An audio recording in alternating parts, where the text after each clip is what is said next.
Stomach 36 is located the width of 4 fingers below your kneecap. To find stomach 36, find the point that is the width of 4 fingers below your kneecap, like this. Then move towards the side till you're off the bone and push in to find a point that is sensitive, sore, tender, or painful. That is stomach 36. Activate stomach 36 by rubbing the area quickly 5 times.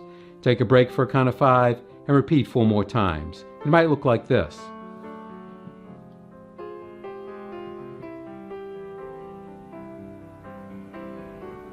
Or if you have a Tei Shin, it might look like this.